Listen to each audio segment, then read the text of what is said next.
Topik saya tentang keeping up hope. Ya, kenapa saya pilih topik ini nih ceritanya pagi ini ya? Karena saya juga merasa, boy, ini lagi tough times banget kita semua sekarang ini ya. Jadi I really need that too. Ya, saya juga butuh itu. Saya butuh gimana caranya saya bisa keep my hope up. Ya, apa sih hope itu? Harapan ya.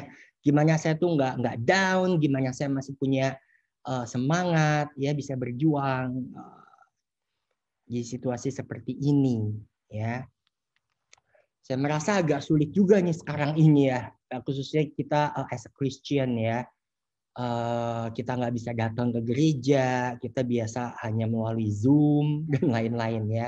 Anak-anak saya itu sampai pada bilang gitu ya, ini kita kapan sih bisa ke gereja gitu ya? Ini I miss church gitu ya istilahnya ya.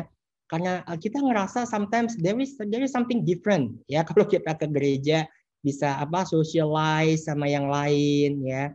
Beberapa poin nanti saya akan sampaikan dalam khotbah saya juga ya bahwa how important berapa pentingnya kita ini bisa bersama-sama ya di gereja, bisa bersama-sama saling support untuk meningkatkan our hope ya, to keep our hope up gitu ya.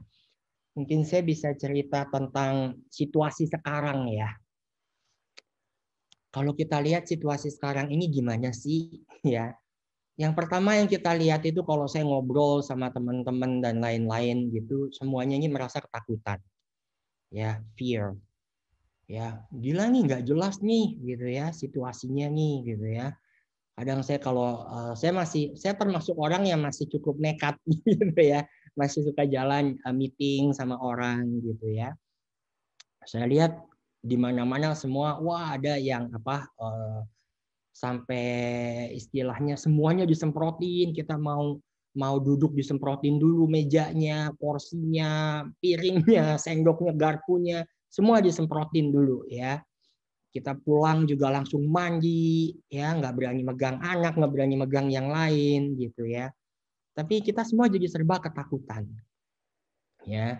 Kalau kita bicara social economic decline, kayaknya itu ngetren sekarang ya. Saya ngobrol sama teman-teman, gimana lo kerjaan lo gitu. Wah mampus deh, kita omset turun gitu ya. Sebagian besar lah, boleh dibilang 60 to 70% ya, kalau saya lihat teman-teman tuh semua turun bisnisnya ya. Ada yang getting better of course ya di kesehatan dan lain-lain gitu ya.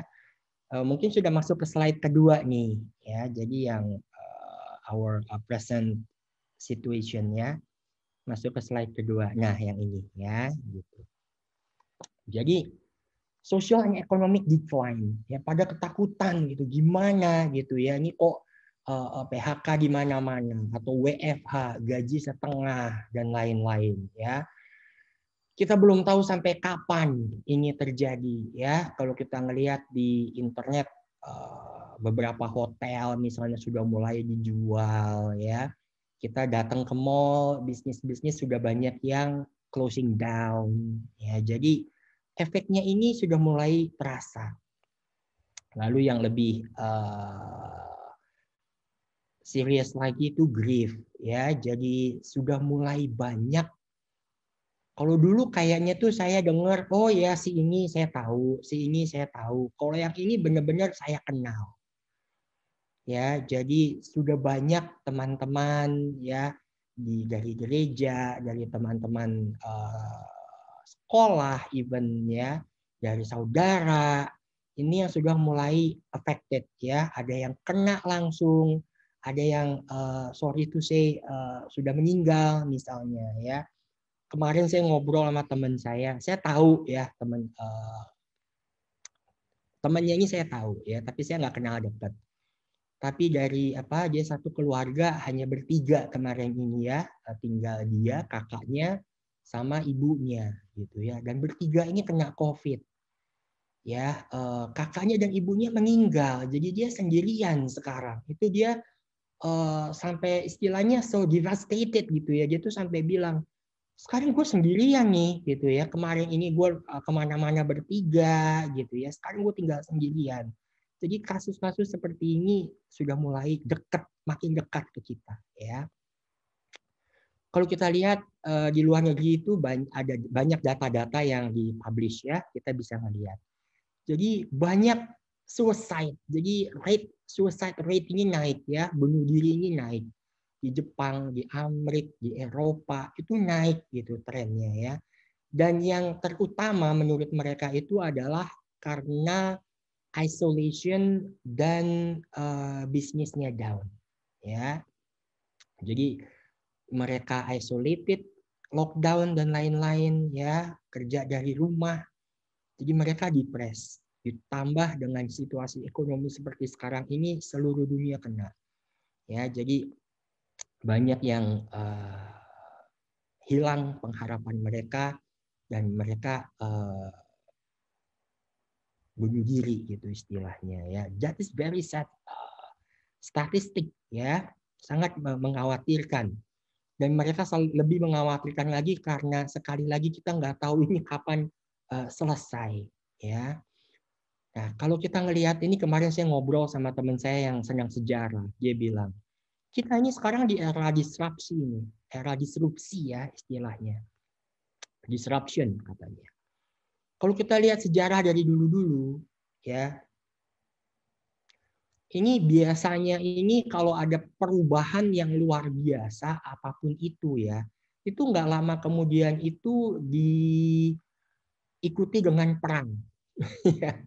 Jadi perang-perang zaman dulu tuh biasanya karena ada terjadi perubahan-perubahan dari revolusi industri sampai yang terakhir Great Depression ya, diikuti dengan perang dunia kedua misalnya ya. Sekarang ini bagaimana gitu, dia tuh sampai nanya gitu ya. Kita ini sekarang sedang ada istilahnya krisis yang luar biasa. Seluruh dunia kena ya. Krisis yang luar biasa, seluruh dunia kena. Kira-kira apa yang terjadi? Masa sih kita akan perang dunia ketiga gitu ya? Mungkin perang dunia ketiga belum, tapi yang sudah pasti akan terjadi itu economic war. Ya, dan efeknya itu juga mungkin sama parahnya kalau kita lihat ya. Tapi kita terlepas dari itu, kita cuman jaga-jaga aja ya, dengar-dengar histori ya. Tapi kalau kita ngelihat dari sejarah-sejarah yang terjadi, ada harapan di akhirnya itu. Ya, jadi ada cultural advancement. Ya, ada revolusi industri, lalu masuk ke era modernitas ya, era modern. Lalu sekarang ini kalau saya lihat dengan situasi yang terjadi sekarang ini, kita akan segera masuk ke digital age ya, digital culture. Seperti apa itu? Apakah kita siap? Ya, itu juga menambah stres kita semua ya. Tapi kita akan expect saat ini kita sedang berada di era disrupsi ya, sedang ada krisis. Jadi di mana-mana yang namanya ada krisis ini kita akan mengalami stres ya, kita mengalami dalam kondisi depressed ya. Jadi saya lihat kita perlu pengharapan, kita perlu hope ya. Jadi apa sih hope itu? Ya, oke, let's go to next slide ya. Jadi hope.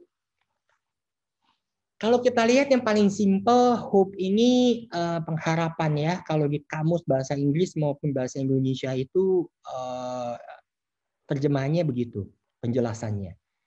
Ya, feeling of expectation and desire for something. Ya, keinginan supaya sesuatu terjadi.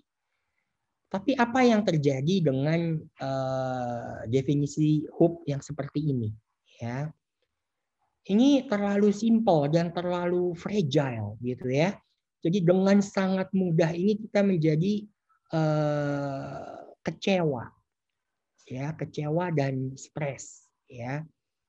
Anak saya ini sering minta mainan, minta apa gitu ya, pengen ke zoo atau kemana, ke taman safari gitu.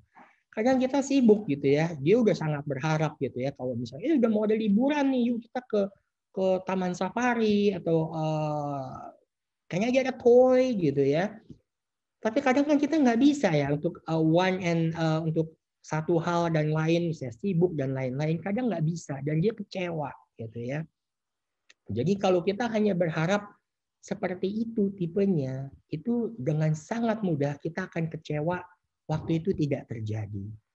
Ya, jadi kita saat ini sedang penuh dengan kekecewaan di masa-masa sekarang ini nih ya. Mau anak saya mau minta jalan-jalan, minta mainan, nggak mungkin lah zaman sekarang ya. Ke mall aja kita hati-hati gitu, kalau bisa enggak gitu ya. Apalagi kita ke tempat-tempat umum, banyak orang, takut kita ya.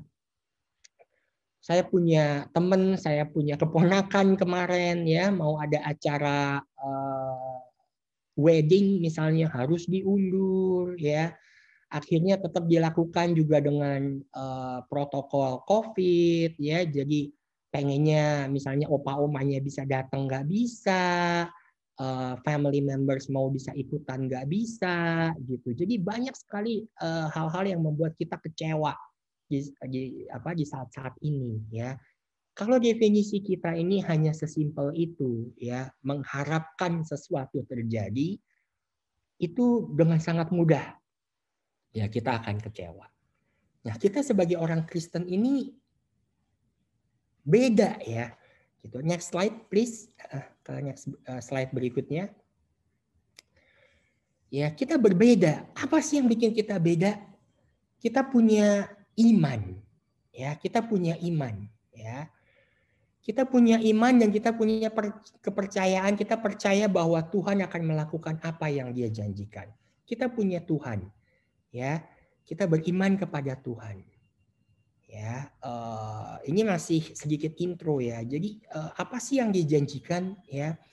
Tuhan itu Tuhan itu menjanjikan banyak ya. Nanti saya akan bedah sedikit di dalam pembahasan yang lebih detail.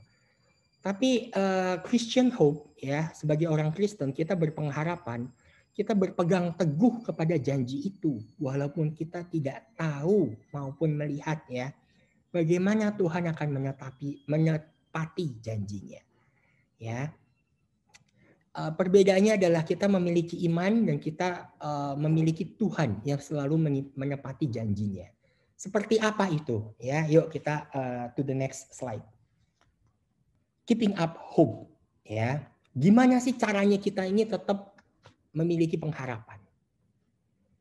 Pertama, kita count our blessing. Ya, di Psalm ini Mazmur ya, 103 ayat 1 sampai 10 ya. Ini cerita tentang Daud. Gimana Daud ini melalui banyak sekali masalah ya dengan Saul, dengan Batsheba dan lain-lain. Banyak dia melakukan kesalahan dan dia mengalami kejatuhan, kesulitan. Semuanya itu dia lalui ya. Di Psalm ini dia cerita itu satu-satu. Dia bilang bahwa Tuhan itu sudah menolong kita. Menolong saya di masa-masa kesulitan saya. Ya. Jadi ayo kita hitung satu-satu berkat kita ya. Di mana Tuhan sudah banyak menolong kita. Kejadian-kejadian masa lalu ya. Kesulitan-kesulitan, kedukaan-kedukaan yang kita hadapi. Ya, bahwa Tuhan ternyata hadir di situ.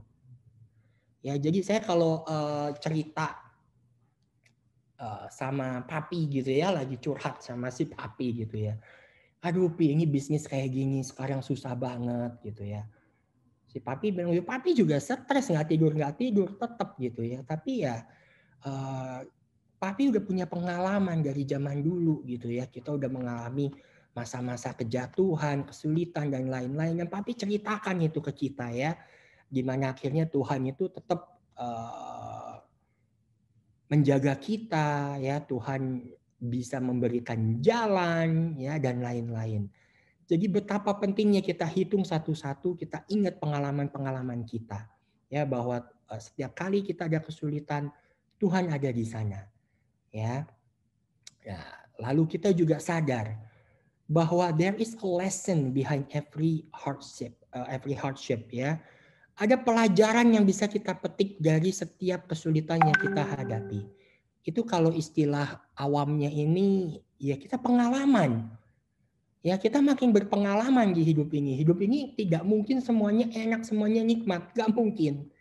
Ya ada kesulitan-kesulitan yang kita hadapi, ya bad choices, ya keputusan salah yang kita buat, itu semua bagian dari hidup, bagian dari ya kehidupan ini, ya. Dan kalau kita belajar dari situ, kita akan menjadi lebih baik, ya. Dalam Roma 5, ya 3-4, sufferings, ya kesulitan itu akan menghasilkan endurance. Endurance ini apa? Daya tahan kita akan ditingkatkan. Dan waktu kita menghadapi itu, karakter kita akan tumbuh. Ya, karakter kita akan dibentuk. Dan setelah karakter kita ini dibentuk, akan muncul pengharapan. Ya, di Roma 5 ayat 3-4. Ya. Jadi kita ini sekarang saat ini sedang ditempa, ya kita sedang ditempa untuk menjadi individu-individu yang lebih baik dan untuk menjadi anak-anak Tuhan yang lebih baik, gitu ya. Dari saya pribadi saat ini kesempatan saya ini untuk yang saya pernah cerita waktu itu, ya, waktu khotbah saya berikutnya, dan saya masih on proses. Jadi saya melakukan self introspection sekarang ini, ya, di perusahaan saya, di cara saya berbisnis, cara saya memimpin, cara saya berhubungan dengan Tuhan dan lain-lain, ya. Saya reevaluasi itu semua dan saya berdoa bagaimana caranya, apa saya salah di sini, apa saya salah di situ, gitu ya, gimana caranya, ya. Jadi there is a lesson behind every hardship. Let's use this hardship, ya. Ayo kita gunakan kesempatan ini untuk memperbaiki diri kita, ya, supaya kita bisa lebih bisa dipakai dan memuliakan nama Tuhan nantinya, ya. Lalu poin kedua, gimana caranya kita keep up our hope? Kita harus find supportive system. Ya, di 1 Tesalonika 5 ayat 11. Itu perintah Tuhan, ya. Encourage one another and build each other up. Bahwa kita harus saling menguatkan dan saling membangun satu sama yang lain. Ya. Jadi agak sulit nih sebenarnya di saat ini, ya, karena kita jarang ketemu orang, kita nggak bisa ketemu orang, semuanya pakai WA, pakai telepon. Puji Tuhan masih ada WA, ada telepon sekarang, ya, ada medianya, kita masih bisa saling berinteraksi, kita masih bisa mengikuti khotbah, mengikuti gereja lewat Zoom misalnya. Ya, let's use this. Ya, kita gunakan sarana-sarana dan media ini, gitu ya. Kita memang harus saling berinteraksi, berkomunikasi untuk saling menguatkan satu sama lain, ya. You have to make an effort. Kita harus upayakan ini untuk saling berhubungan, ya, berkomunikasi, berinteraksi, ya. Saya merasakan, gitu ya, saya join grup WA, gitu ya, di grup teman-teman, grup alumni, gitu ya, saling bercanda di situ, gitu. It keeps my spirit up, ya. Terus kita dapat kadang kita saling menguatkan kalau ada teman kita yang kita tahu sedang sakit. Kemarin ini teman saya SMA ada yang kena, gitu ya. Kita saling menguatkan, ya. Lalu kita saling kirim-kiriman parcel misalnya, simple things, ya, ada yang bikin kroket gitu ya, dikirim ke temennya, nanti kita kirim apa, misalnya kita lagi beli cendol kita kirim gitu misalnya, ya, and it builds relationship, ya, dan kita bisa saling menguatkan di situ, ya. It's a very feelingnya tuh gimana ya, it's really exciting, ya. Jadi kita merasakan, oh, ada teman-teman kita yang care, ada teman-teman yang masih bisa menguatkan kita, ya. Jadi kita perlu cari komunitas-komunitas itu. Dan poin kedua tentang supportive system, ya. positive attitude is contagious and uplifting, ya. Di Kisah Rasul 2, 46, 47 juga ditekankan itu, ya. Jadi kalau kita memiliki joy, ya itu menular, ya. Jadi bisa yang lain tuh bisa ikut-ikutan senang, bisa ikut-ikutan happy, ya. Ini menarik sekali kalau kita bicara tentang emosi, ya, tentang apa? Kita nggak usah ngomongin positif dulu nih ya, kita ngomongin emosi. Kita ini manusia itu diberikan emotion, itu yang membedakan kita mungkin dengan binatang yang lain ya. Kita tuh memiliki emosi dan empati gitu ya. Makanya kadang kalau kita nonton film sedih ikut nangis, filmnya lucu itu ketawa gitu ya, rame gitu ya. Jadi emosi ini ternyata menular ya, apalagi yang real emotion gitu ya. Kalau kita ngelihat kadang kita ngelihat ada kalau kita ikut acara kedukaan ya, kita melihat keluarga menangis, sedih, kita ikut menangis ya. Jadi hal-hal seperti itu. Emotion is contagious. Jadi emosi ini menular. Ya, jangan yang negatif yang kita tularkan, harus yang positif yang kita tularkan ya. Jadi kita bisa bayangkan kalau saya dulu suka nonton bola tuh rame sama teman-teman. Kenapa ya? Begitu gol, kalau saya sendiri paling cuman gol gitu ya. Kalau rame-rame sama teman-teman tuh bisa kayak orang gila gitu ya. Gol gitu, lebih rame ya. Jadi lebih menguatkan. Jadi kita harus bisa mencari komunitas seperti ini. Komunitas yang bisa menguatkan kita. Ya, jadi ayo kita bentuk komunitas ini melalui WA group, melalui church gatherings, Zoom meetings, hal-hal seperti ini. It's worth it, ya, it's worth it. Ya, jadi makin kita dikelilingi orang-orang yang positive thinking seperti ini, makin kita akan mengikuti itu, ya. Keeping our hope up. Lalu yang poin terakhir tentang keeping up hope adalah we have to know God's truth and promises. Ya, kita harus know our Bible, focus on wise. Ya, kalau kita lihat di Yohanes 16 ayat 33, di situ dibilang ya, I have told you these things so that in me you may have peace. Ya, jadi di dalam aku ada kedamaian. In this world you will have trouble. Jadi di dunia ini kamu akan mengalami kesulitan. Ya, tapi take heart. I have overcome the world. Tuhan itu sebagai manusia sudah menunjukkan bahwa dia bisa melalui ini semua. Ya. Situasi dunia seperti ini, cobaan bermacam-macam caranya dan gayanya. Ya. Sebagai orang Kristen sekali lagi kita tidak dijanjikan hidup yang enak. Ya. Kayaknya selama saya bukan ahlinya di Bible ya, saya bukan ahlinya di Alkitab ya, tapi selama saya ikuti, selama saya belajar, ya Tuhan tidak pernah menjanjikan kita hidup yang enak sebenarnya, ya. Jadi Tuhan menjanjikan bahwa Tuhan selalu menyertai kita dan memberikan kita kedamaian dan joy, ya, in whatever our situation is. Saya lebih ke arah sana, ya. Jadi jangan sampai nanti kita pegang janji Tuhan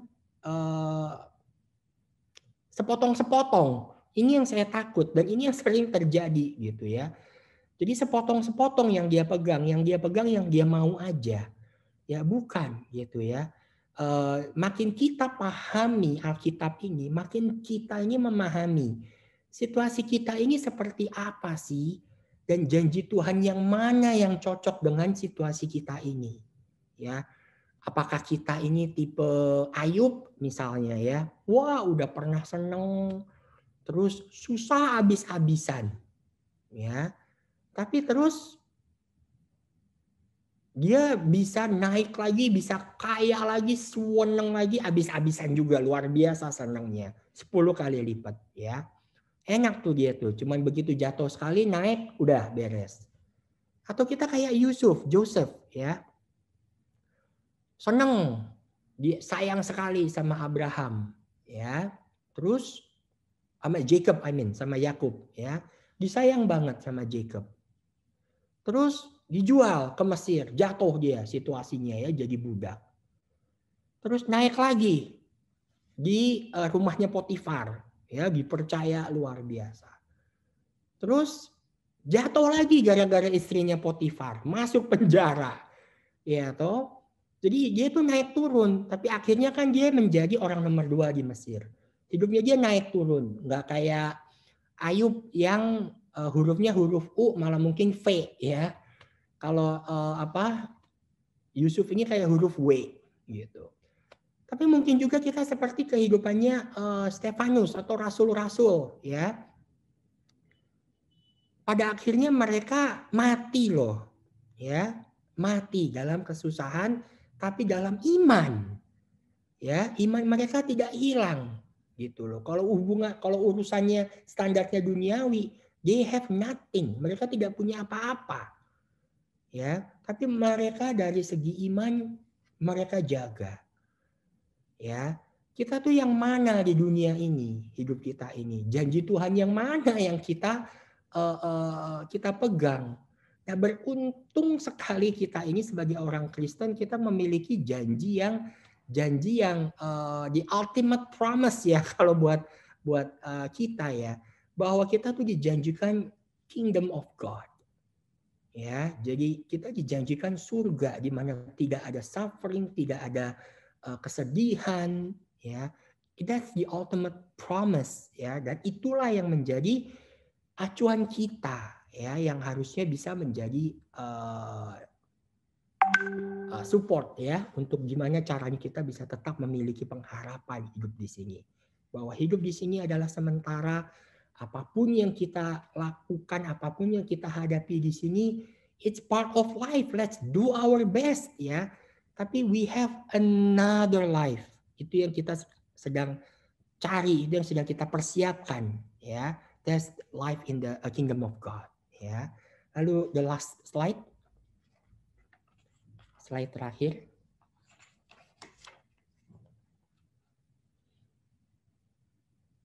Ya. Konklusinya, ya. Kenapa kita harus memiliki pengharapan? Ya, bahwa di dalam Yesaya 40 ayat 31, ya. Those who hope in the Lord will renew their strength, ya. Mereka akan diperbaharui kekuatannya. They will soar on wings like eagles. They will run and not grow weary. They will walk and not be faint. Ya, mereka akan terbang seperti elang, ya, eagle, ya. Mereka akan tetap berlari, tidak akan capek. Mereka akan berjalan, tidak akan lelah. Ya, jadi memiliki pengharapan ini akan memotivasi kita untuk tetap berjuang. Ya, di perusahaan saya ini saya selalu bilang we are in survivor mode. Ya, dalam istilahnya gigi kita ini kalau naik mobil itu gigi kita lagi perjuangan nih. Ya, mungkin gigi 1, gigi 2 nih, ya. Yang penting kita jalan naik, tetap jalan, tetap naik gitu, ya. Gimana caranya kita ini survive? Apa istilahnya survive bahasa Indonesia? Apa ya survive ya? Kita ya bertahan, ya, kita bisa bertahan dalam situasi seperti ini, ya. Jadi kita tetap do something, ya. Jadi saya lihat teman-teman saya sekarang jualan dari rumah, ya, masak apa, bikin bakso, bikin pempek gitu, ya, bikin kroket.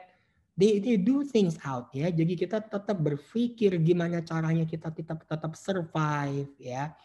Jadi itu yang hope ini akan membuat kita lebih memiliki semangat untuk survive, ya.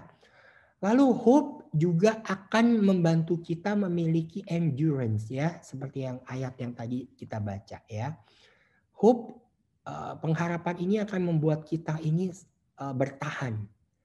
Ya, saya nggak bisa bilang mana lebih susah, ya. Tapi kalau buat saya pribadi, Yusuf ini berat menjadi seorang Yusuf, ya, di mana dia sudah pernah mengalami istilahnya maju tapi jatuh lagi gitu ya. Jadi udah pernah seneng susah gitu ya. Itu agak-agak berat, ditambah panjang ya, panjang. Jadi di cerita Joseph itu dibilang, saya lupa ayatnya, saya lupa nggak quote ya. Tapi the Lord was with Joseph. Jadi di mana Tuhan tuh selalu ada dengan Joseph. It's not only the Lord, tapi Yusuf sendiri memiliki hubungan terus dengan Tuhan. Itulah menyebabkan dia bisa bertahan. Ya, dia bisa bertahan selama itu. To see the dreams come into reality, ya. Itu yang saya pelajari dari Joseph, ya. Akhir kata, kita tidak tahu nih ya pandemi ini sampai kapan. Kalau dengar cerita-cerita dari teman saya yang kebetulan punya akses di WHO gitu ya, kayaknya tidak ada dunia yang menjamin ini selesai tahun ini. Ya, dari pandeminya saja. Walaupun vaksin sudah mulai didistribusi dan lain-lain, belum ada yang berani menjamin ya bahwa udah tahun ini selesai semua urusan COVID ya. Anggaplah tahun ini selesai COVID-nya. Tapi efek sosial, efek ekonomi, efek psikologi itu mungkin lebih lama lagi untuk bisa recover. Ya. Sampai kita bicara new normal, ya itulah yang akan terjadi. Kita tidak tahu kapan new normal ini akan benar-benar berjalan ya. Tapi yang kita bisa bayangkan nanti kebiasaan-kebiasaan kita ini akan berubah ya, dengan masker, dengan digitalisasi ya. Sekarang ini kita ke restoran itu semua lihat menu pakai QR code ya. Jadi kita dengan QR code ngelihat menu. Waduh, papi saya, tante saya itu udah mulai bingung gitu ya. Gimana caranya? Udah agak ketinggalan zaman gitu, walaupun diajarin cepat bisa ya. Tapi itu kan baru satu hal. Dengan hal-hal yang lain, kita dengan Zoom meeting seperti ini ya. Seperti apa? Kebiasaan-kebiasaan kita akan berubah. Tapi apapun itu, ayo kita tetap miliki pengharapan. Ya, kita miliki positive attitude. Ya, dan kita harus bisa bertahan. Ya. Ayo kita jaga, kita ingat ya semua janji-janji Tuhan di dalam hidup kita, di dalam hati kita. Ya. Jadi kita bikin komunitas-komunitas yang berpengharapan. Apalagi dari gereja-gereja ini ya. Ayo kita bersama-sama miliki pengharapan bahwa ini hanya sementara ya. Everything in this world is only temporary. Ya, whatever happen. Tapi ingat, kita memiliki pengharapan yang lebih bahwa di sana nanti, di surga nanti tidak ada lagi suffering, tidak ada lagi kesulitan. Ya, kita berjuang bersama dan kita tetap memiliki pengharapan itu. Amin. Oke, mari kita berdoa sekali lagi. Tuhan Allah Bapa kami dalam kerajaan sorga Tuhan, terima kasih Tuhan atas kesempatan kami mendengarkan firman-Mu Tuhan. Engkau yang akan menyempurnakan firman ini Tuhan di dalam hati kami Tuhan. Di saat kami akan mencerna, mengingat dan melakukan ini dalam kegiatan kami sehari-hari Tuhan. Apa yang hamba bawakan ini jauh dari sempurna Tuhan. Tuhanlah yang akan menyempurnakan itu dan menyerapkan ini di dalam hati kami dan pikiran kami masing-masing Tuhan. Tapi kami rindu Tuhan untuk tetap bisa memiliki pengharapan, untuk tetap bisa berjuang dan bertahan Tuhan di masa-masa sulit Tuhan. Tantangan hidup kami masing-masing berbeda Tuhan. Kau akan berikan pendampingan dan buka jalan bagi kami masing-masing semua Tuhan. Pada akhirnya Tuhan yang kami semua harapkan Tuhan kami bisa berkumpul bersama-sama dengan Tuhan nanti di surga. Tolong sertai kami Tuhan dalam minggu-minggu ke depan Tuhan, dalam minggu bekerja kami Tuhan. Sekali lagi supaya kami tetap bisa setia Tuhan, yang tetap berharap kepada Engkau Tuhan. Terima kasih Tuhan, dalam nama Yesus Juru Selamat dan Penebus dosa kami. Amin.